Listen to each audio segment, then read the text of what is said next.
number.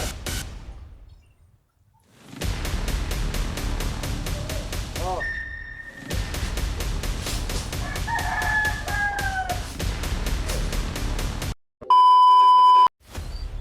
Yun mga tol, isang mapagpalang araw po sa atin uli mga tolo. Dito kami kung saan dinala yung mama ni Brad Julius at sa kapatid. Yun po mga tolo, may sinusundan kami kagabi na isang bandido pupunta daw sa bihag mga tol. Kaya sinundan namin mga tol ni Brad Julius. Dito kami napadpad mga tol. Nakabis tayo mga tol dahil sobrang pawis natin sa paglalakbay.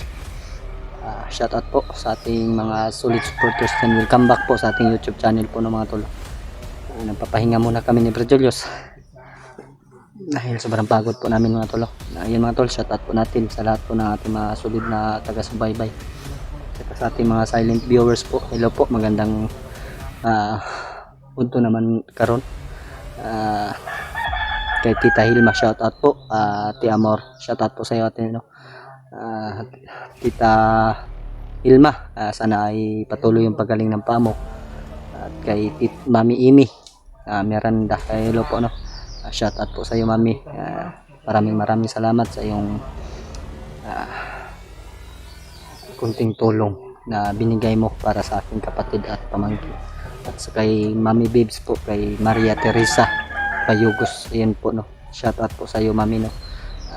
Ikaw po yung pinakamalaking tulong na binigay sa aking kapatid. Na maraming salamat po sa iyo Mami Bibs Maria Teresa Bayogos. Ayun po, no? Kasama ko pa rin si Brad Julius mga tol. Na-contact namin si Brad Mikoy kagabi. Ayun po matulog, masakit po daw yung tiyan niya dahil may ulcer po. Dahil malayo kami, kontak-kontak na lang po kami nila Brad Mikoy. Pero pagkatapos ng mission nila doon mga tol ay dito po daw, tutulong po daw si Brad Mikoy kung hindi namin mailigtas yung mama at kapatid ni Brad Julius. Ayan po matol. At kay Ate Rosie po, hello po Ate Rosie, isang mapagpalang araw po sa iyo. Ikaw din po, no, may binigay kang tulong sa akin para sa aking kapatid at pamangkin. Maraming salamat po sa iyo Ate Rosie, no? At kay Atilia, ayan po, hello po Atilia, isang mapagpalang araw po. Shout out po sa iyo, kasama ko pa rin ngayon, no, yung ating gabay na Panginoon. Mga tol, kasama ko pa rin si Brad Julius. Yan si Brad Julius sa ibaba mga tol. Sobrang bundok na dito mga tol, malayo na rin yung narating namin ni Brad Julius sa aming nalakbay. Brad, may manok Brad, Bisaya ba? Yes, maning manok. Ayun po mga tol. Manok? Kusog po na mudagan sa tuwa Brad. Taglitsono na to, bawalan tayo lamas yun. Yun po matolo. Puti na lang po matol ay hindi natin iniwan si Brad Julius. Parang kapatid po talaga kami ni Brad Julius mga tol sa ngayon, dahil kami po yung magkasama ni Brad Julius mga tol sa mahabang panahon na paglalakbay. Kung may problema ako, siya po yung isang malapitan ko, at saka sila Brad Mikoy mga tol. Tumulong din si Brad Mikoy dahil kapatid niya yung mga tol. Naintindihan ko naman po si Brad Mikoy. Doon siya na kontak sa kabila dahil sa nangyari kay EG. Masakit man isipin sa akin kung dinukot yung mama ko. Hindi naasahan yung pangyayari. Kailangan ko talaga mabawi yung mama ko natin at kapatid ko, kasi ilang araw na hindi nag-aral mga tol dahil pinaaral ko yung Eskwela ba dito mangon yung Brad? Eskwela pa ito Brad. Kulang yung inaasahan ng mga magulang ko na Malay mo Brad na magtagumpay tayo sa ating mission na kahit tayo lang dalawa. Ang ato lang Brad, magdasalan tayo palagi. Ang iniisip ko ngayon Brad ay sino nag-traitor sa mga alaga ko. Dahil nagtataka ako kasi na kahit saan tayo pumunta hindi naman tayo nag-update. Yung sinabi ng bandido, ano yung sinabi niya last na sinabi sa'yo? Tingnan daw natin yung alaga natin sa but pa sa ating mga alaga yung nag-traitor. Dahil sila yung nakakaalam kung saan tayo pumunta, di ba? Buti na lang hindi ko sinabi sa kanila nga Nagtataka ko, sino may cellphone sa kanila? Si Adrian tsaka si Gerald. Tinawagan ko si Adrian kagabi, hindi makontak. Si Gerald, hindi rin makontak. Kailangan na din natin na malaman kung sino nagka-idol sa atin. Malalaman at malalaman din natin yan. Tingnan natin na hindi ko papatawarin. Kahit matagal na sila tumira sa akin, hindi ko sila patawarin. No? Sila yung dahilan. Yun, no? Mga Brad, maganda yung buhay na ipagdidulot sa kanila. Pero ang sila, hindi nagtingin sa iyo ba kung gaano ka hirap mag-alaga ng mga walang silbi talaga. Si Adrian, nag-aaral yun. Si Gerald, may tama pa yun. Unti-unti nang gumagaling. Si Norwell, siya yung nag-asikaso sa kusina. Yun, siya yung inaano ko doon sa bahay. Dahil si Adrian, maaga umalis, magpunta ng school. Nakita ko naman yun sa mga notebook niya, yung pag-uwi natin.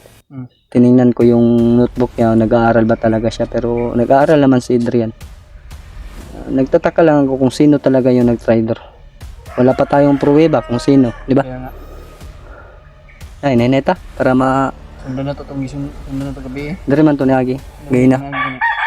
Gabi eh. Layo, nakitagnabtan eh. Gani ba, kay na sa ispat. Sige ko pagsunod siya. Karon, dekado kita ron kay kasi nakabantay po to ba nga naigasunod sa iya. Na. Pamonitor ta, tara. Mga tol, alis muna kami ni Brad Julius mga tol. Dito kami dadaan dahil dito po yung dumaan kanina mga tol. Nagpahinga kami. Ano naman po namin sa mga dinaanan nga na sagbot mga damo dahil may mga ano naman yung mga tol, mga damo, may apak ba, makikita yung mga apak.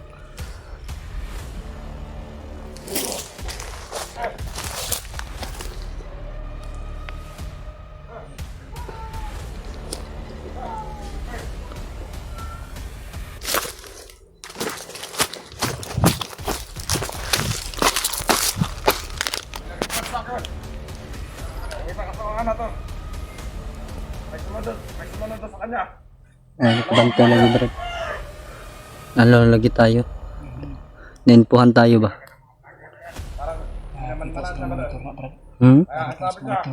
Monitor na.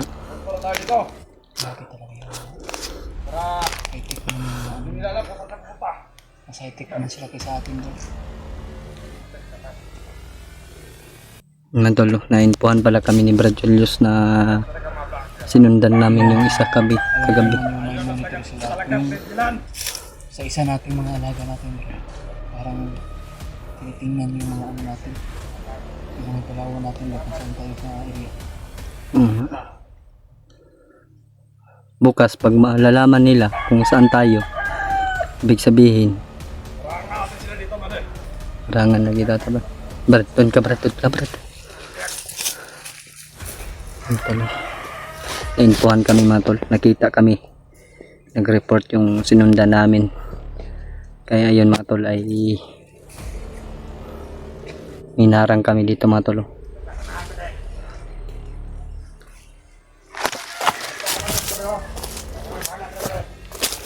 Hindi talaga kami palalabasin ang buhay dito mga tol, pero gagawin namin ang lahat mga tol na makalabas at dala namin yung pamilya ni Brad Julius.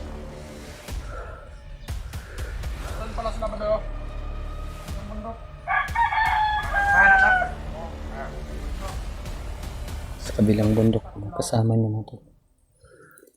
Okay na ni Brad Julius.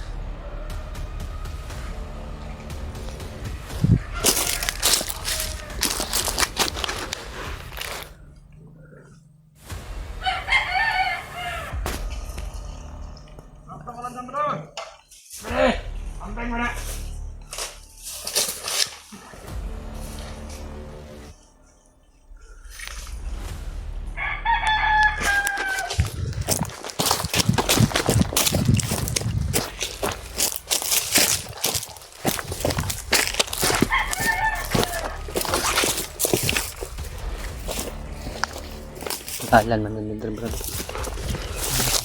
May kasama pa siya doon mga tulo. Ngayon ko naman na inaabangan tayo. Bago ano na sa mga dito. papunta tayo sa biyag. Ayan mga tula. Ayan. Sana po siya tuloy ng video. Nandun yun, may ingay doon sa baba, Brad. Kailangan ko talaga na makuha ko talaga yung mama ko to. Doon daw sila sa kabilang bundok, mga tol. Dahil Sobrang layo pa naman yung kabilang bundok, Brad. kaya nga. Sobrang baba yata yung daan ba? Diyan ba? Ayan o. Sobrang layo po, mga tol. Yung lalakbayin pa namin ni Brad Julius.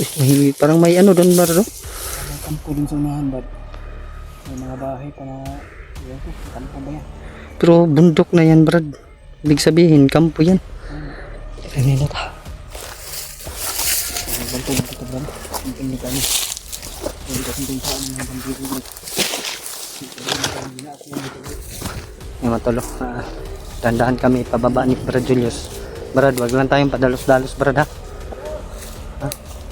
Alam natin na may ano pa dyan, bantay. Dahil may sumisigaw.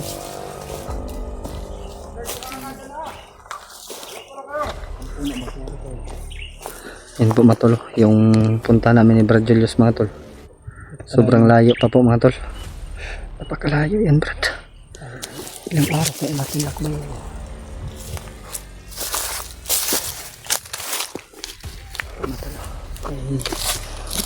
Yes, amping yes.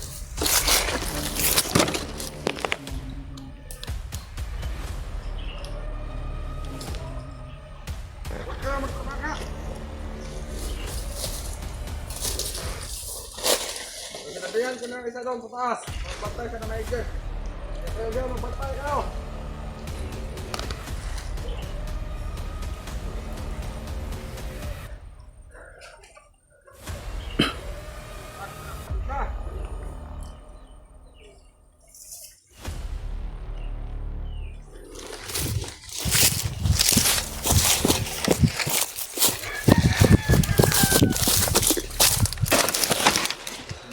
Malis.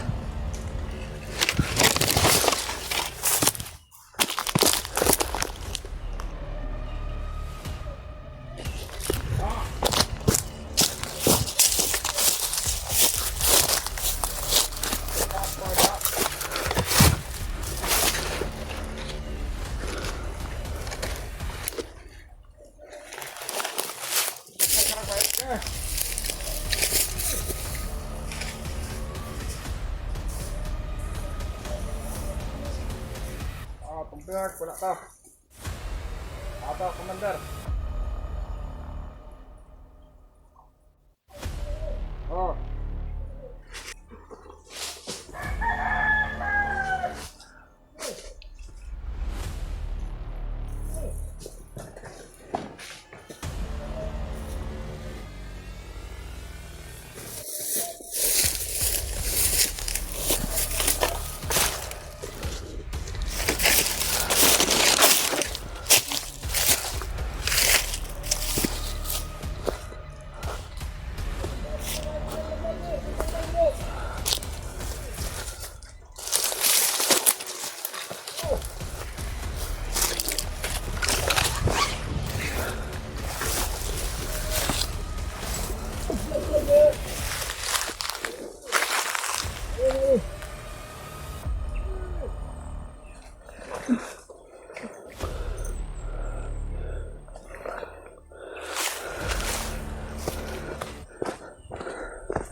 Oh yes.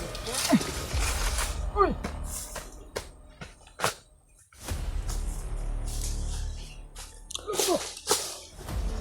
Uy. Ayan, yawa. Tapos na.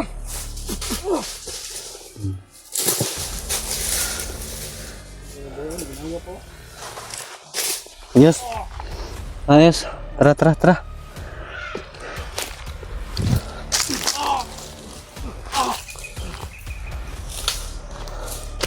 Yus. Yus. Kampo, Yus. Kampo.